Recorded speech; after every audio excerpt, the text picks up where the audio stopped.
بادشاہ یہ تخت و تاج کیا ہوتے ہیں، اس کی کوئی قیمت نہیں ہے۔ تو بادشاہ ہنس کے کہنے لگا اس فقیر کو باہر نکالو، اسے کیا پتا ہے کہ تخت و تاج کیا ہوتے ہیں، اس کی لذت کیا ہوتی ہے۔ جب خدام کھڑے ہوتے ہیں، استقبال کر رہے ہوتے ہیں، جب تخت پہ بیٹھے اور ساری رعایا نیچے بیٹھی ہوتی ہے، اس نے کہا نکالو فقیر کو، اس کو کیا پتا۔ بادشاہ ایک دن شکار کرنے گیا تو وہاں اس کا گھوڑا جو ہے وہ سرکش ہو گیا اور ایسی جگہ پہ لے گیا کہ جہاں نہ پانی تھا اور نہ کوئی اور چیز۔ بادشاہ وہاں ہانپ رہا ہے کہ وہی فقیر مشکیزہ ڈالے ہوئے گزرا اور آواز دے رہا ہے پانی لے لو، پانی لے لو۔ بادشاہ کی تو موت واقع ہونے والی تھی، آخری ہچکیاں تھی، تو اس نے آواز دی پانی۔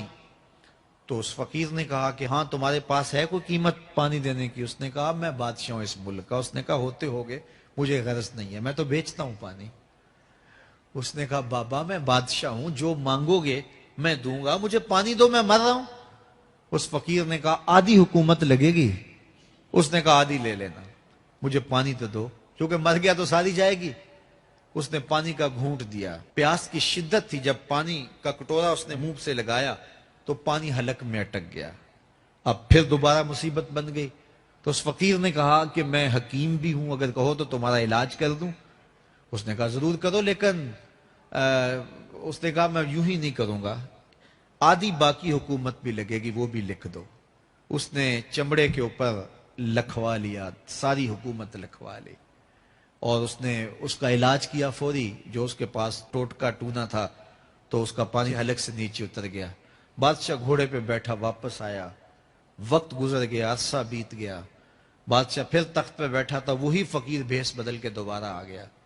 پھر اس نے نصیحت کی کہ آخرت کو یاد کرو، یہ دنیا کچھ نہیں ہے، 4 دن کی کہانی ہے۔ بادشاہ نے کہا تو میرا خیال ہے پہلے بھی کبھی آیا تھا، تو نہیں سمجھتا تخت و تاج کی لذت کیا ہے۔ اس نے کہا اس کی کوئی قدر و قیمت نہیں ہے، چھوڑ اسے، آخرت سب کچھ ہے۔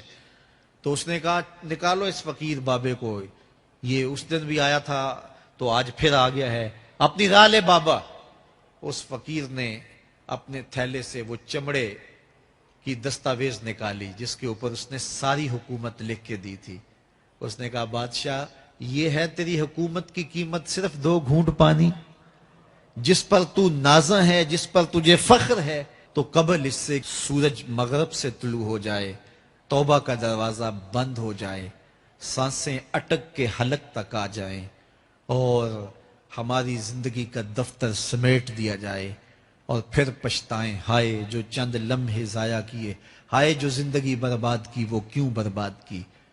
کل کے پچھتاوے سے بہتر آج کا پچھتاوا، زندگی پلٹ ہوگا، وقت پر کافی ہے ایک قطرہ بھی آب خوش ہنگام کا، جل گیا جب کھیت برسا می تو پھر کس کام کا۔ آئیے میں اور آپ اپنی زندگی کو مالک کی چوکھٹ پہ، مالک کی دہلیز پہ لے جائیں، اس کے حضور سچی توبہ کریں، رجوع لائیں، اپنے گناہوں سے معافی مانگیں، وہ کریم ایک آنسو سے سارے گناہ معاف کر دے گا۔ اپنی آخرت کی تیاری کریں، کاروبار دنیا بھی کریں، لیکن اصل ہماری زندگی آخرت کی زندگی ہے۔ صحابہ کو خندق کھودتے دیکھا تو پیار آیا تو یہی کہا اللہم ان العیش عیش الآخرہ، اے اللہ زندگی تو آخرت کی زندگی ہے، فاغفر للانصار والمہاجرہ، میرے انصار کو بھی بخش دے، میرے مہاجروں کو بھی بخش دے۔ تو اللہ تعالی ہم سب کی مغفرت فرمائے۔ انسان کو اللہ تعالیٰ نے اتنی نعمتیں عطا کی ہیں کہ اگر وہ ان کا احساس کر لے تو کبھی بھی ناشکری اس کے انداز سے، رویے سے اور اس کی طرز زندگی سے ظاہر نہ ہو، بلکہ اس کا سانس سانس جو ہے وہ اللہ کا شکر کرے، اللہ کی تقدیس کے گیت گائے۔ لیکن یہ انسان ناشکرہ ہے۔ وَإِنَّهُ عَلَى ذَلِكَ لَشَهِيدٌ، اس پر اسے کوئی خارج سے گواہی کی ضرورت نہیں ہے، وہ خود اس پہ گواہ ہے، اسے خود پتا ہے کہ میں کتنا ناشکر۔ ذرا اندر اتر کے دیکھے تو اس نے کیا اس کی نعمتوں کا شکر ادا کیا ہے، اس کی کتنی بڑی نعمتیں ہیں حضرت انسان کو۔ انسان غور کرے، تدبر کرے۔ میں کئی دفعہ یہ بات بتا چکا ہوں، میرا ایک ملنے والا ہے، پیر بھائی ہے، تو اس کو مسئلہ کیا ہے کہ یہ جو منہ میں لعاب آتا ہے اس کی مقدار کم ہے۔ تو بنیادی طور پہ وہ لیکچرار ہے، تو اس نے روز جو ہے وہ طلباء کو لیکچر دینا ہوتا ہے تو 15 منٹ نہیں بول پاتا کہ منہ خشک ہو جاتا ہے. اب ہم نے کبھی اس کو نعمت سمجھا؟ یہ جو منہ میں لعاب آتا ہے، ہم کہتے ہیں کہ